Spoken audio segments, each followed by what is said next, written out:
Welcome to Intune Deep Tarot. Thank you for tuning in. I'm going to be doing a reading for the new moon. I know I'm a day or two late, but the energy is still prevalent. I'm just cleansing my space. I hate the way sage smells, but you know, it is what it is.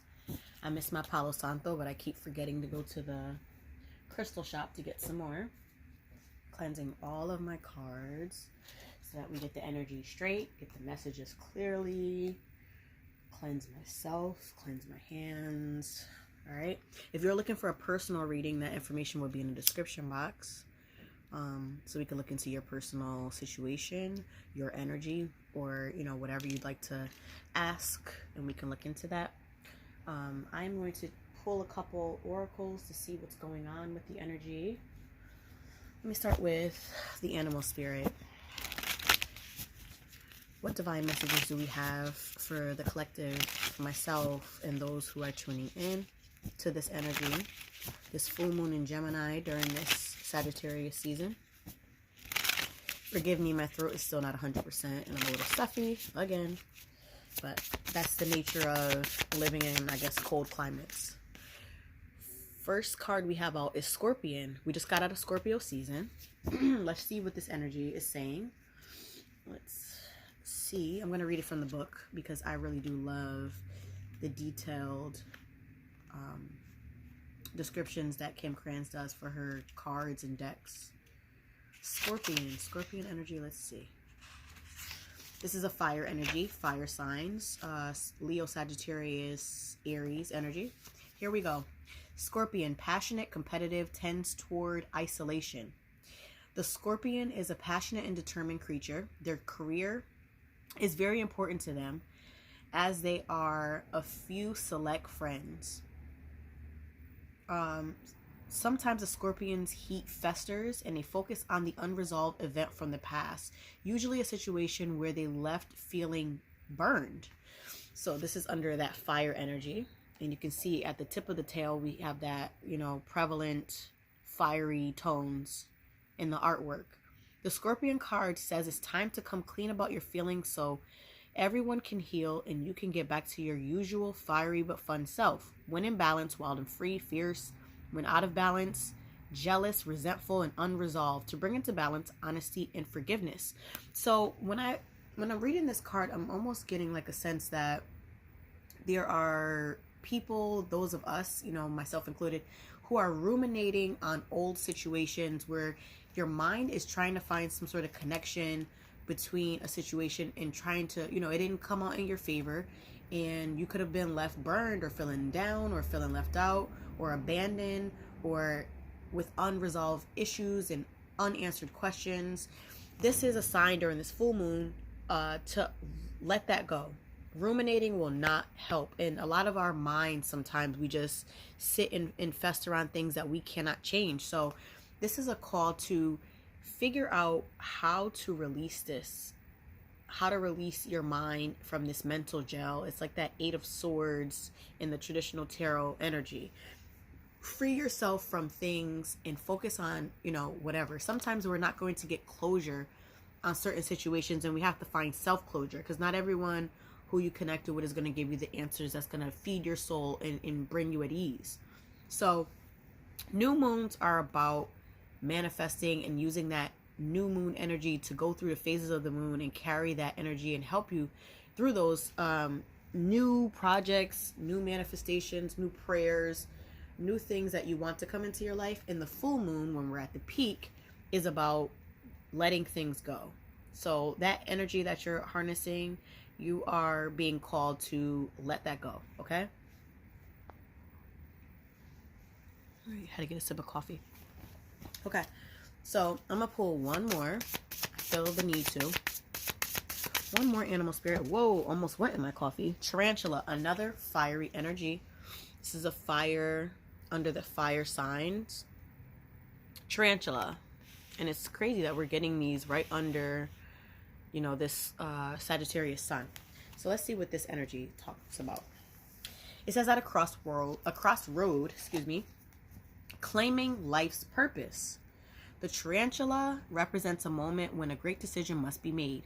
It involves prioritizing your life's deeper purpose or dharma. A habit or routine from the past is sidetracking you from your dream. Yet a voice inside keeps begging you to refocus your attention. In order to find true happiness, you must choose dharma. Until you do, satisfaction will be fleeting. The tarantula hovers, patient and calm, like an old friend that knows your inner soul. It already knows you'll choose wisely. When in balance, follows intuition. When out of balance, hesitates and over-intellectualizes. These are both talking about overthinking, over-intellectualizing, ruminating, and this is to bring into balance daily journaling. So this is a call to let some things go. You can either do a daily journal, or if you're into therapy, I'm a therapy advocate myself. If you are unable to go to therapy or can't afford it, or whatever your situation is, or not comfortable doing so, daily journaling to dump off some of those things that are in your head onto paper can be very freeing of your mind as well. Dharma, I want to get a definition of dharma. I know the word, but I want to get a concise, real definition of it. Give me 1 second. I need to look on the iPad.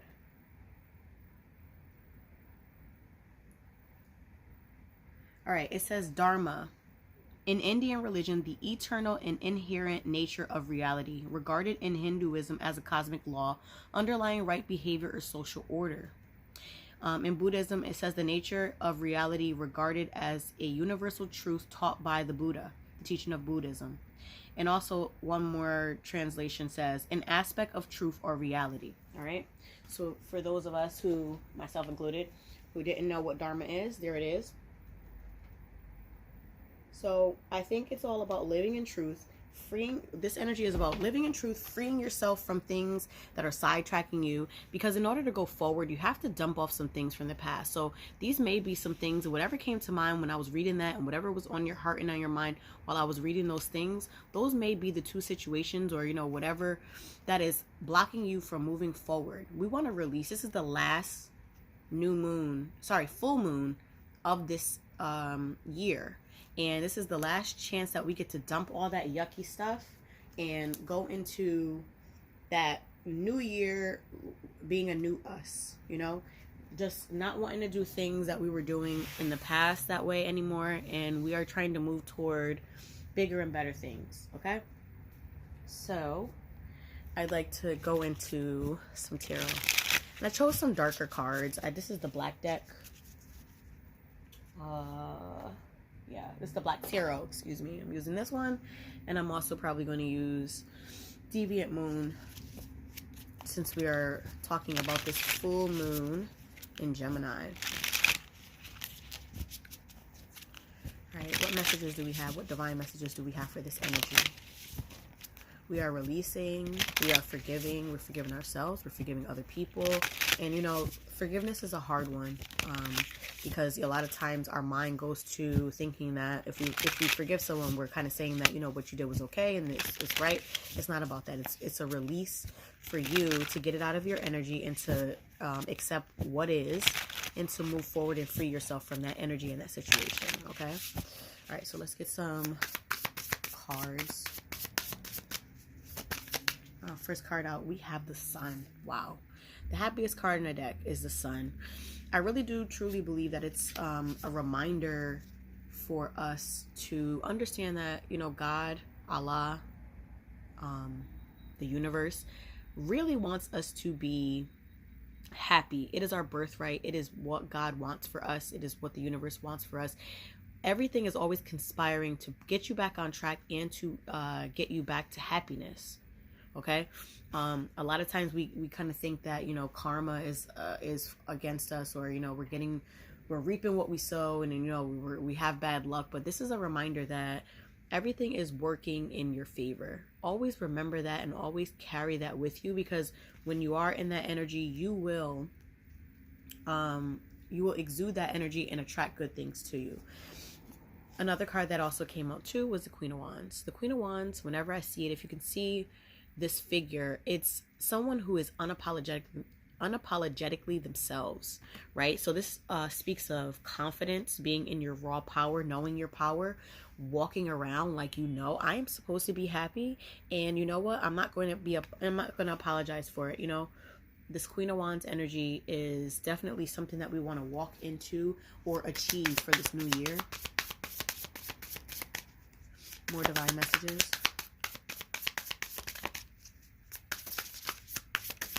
Oh, Knight of Wands.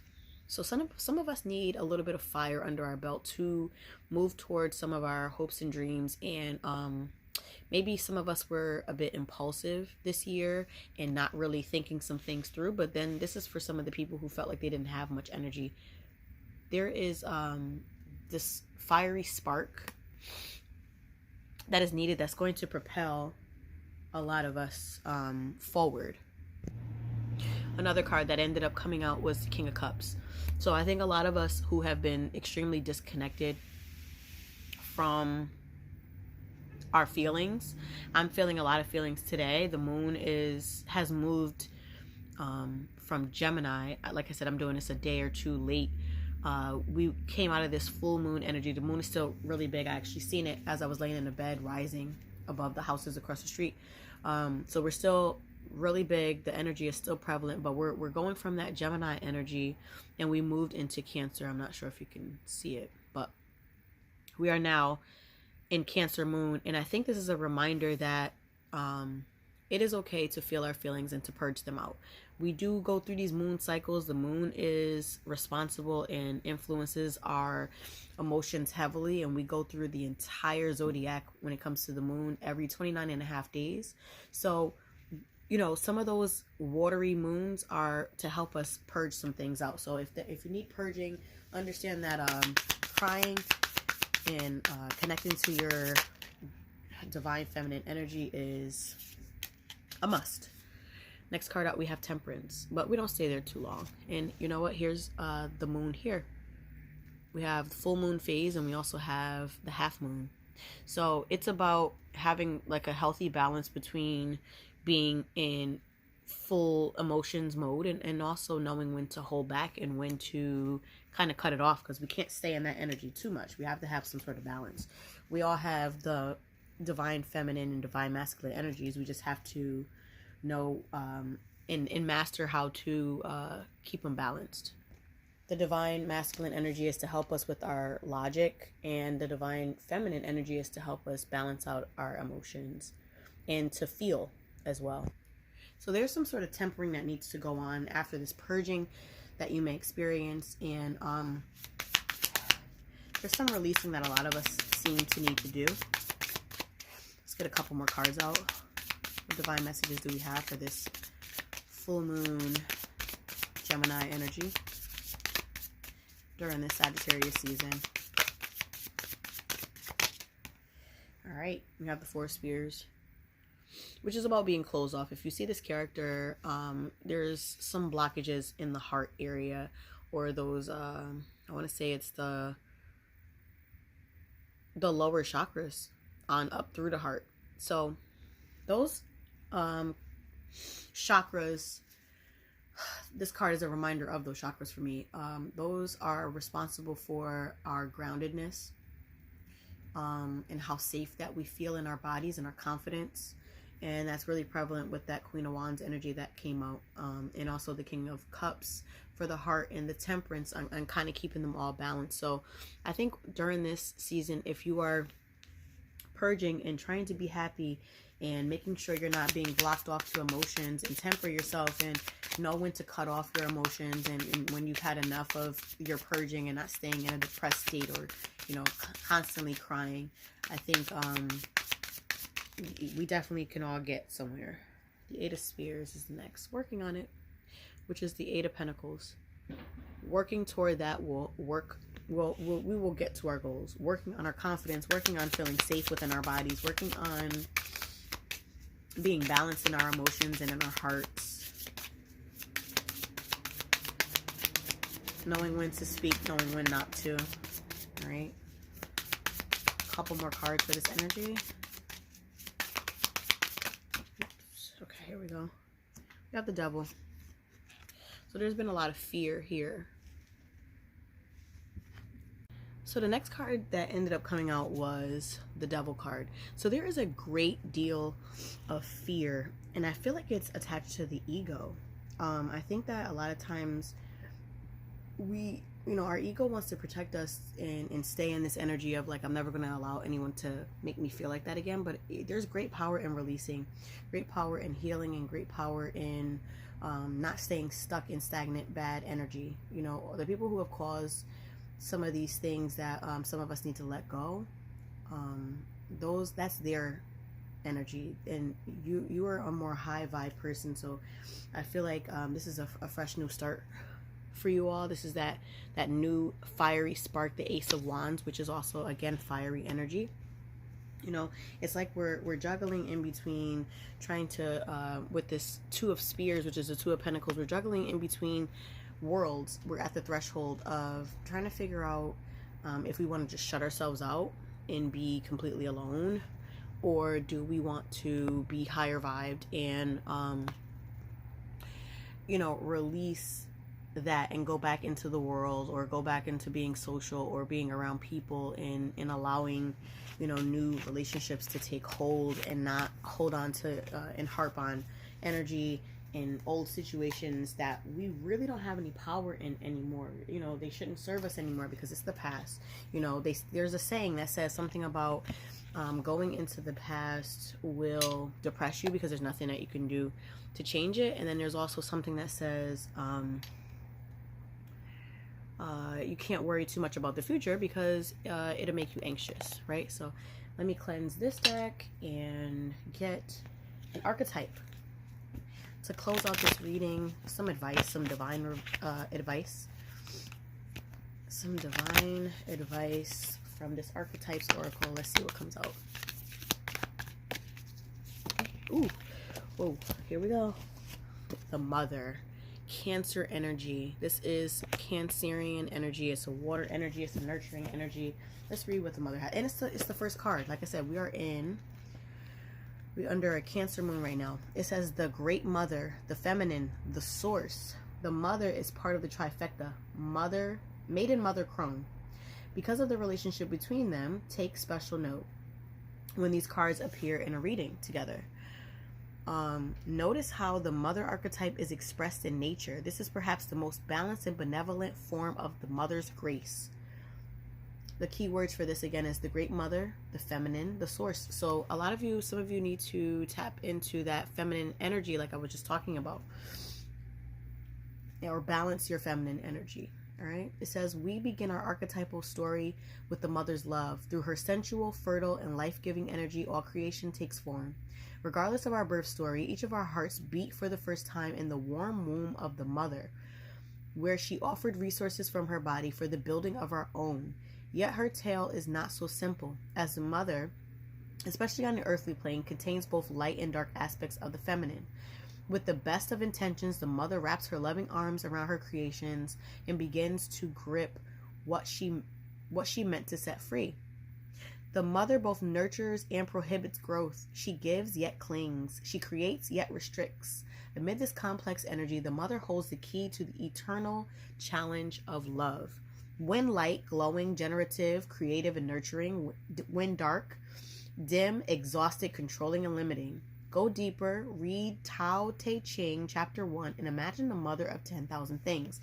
I also think that I read this another time too, and I don't mean for this to be a trigger for some people who are watching, because not everyone has their mother physically, not everyone has their biological mother, but this energy also taps into mothering yourself. I have another oracle deck that talks about that, and it talks about self-care. It talks about balancing your emotions, coming into a nurturing energy, nurturing those around you, nurturing yourself, balancing yourself, giving yourself love, giving yourself permission to love and to be loved. So this cradle of looks like something soft that's really trying to nest and nurture this pearl. I think that's I don't know, for some reason it's giving me heart chakra vibes. Nurture yourself, nurture your heart, allow your heart to be loved, allow your heart to give love. I really feel like that's something really relevant, and I'm happy that I did this. I almost did not do this reading, but also, if you're looking for something to, if you're into crystals, this is a oh my gosh, why a pink quartz, I believe. No, it's not a pink quartz, but it's one of the pink stones that it's supposed to help you balance your heart chakra and balance your emotions. I don't know why I'm drawing a blank right now. It's either pink quartz or something like that. Oh goodness, I don't know, but you can look it up. Thank you so much for watching, and if you're looking for a personal reading, that will be in the description box, and we'll talk soon.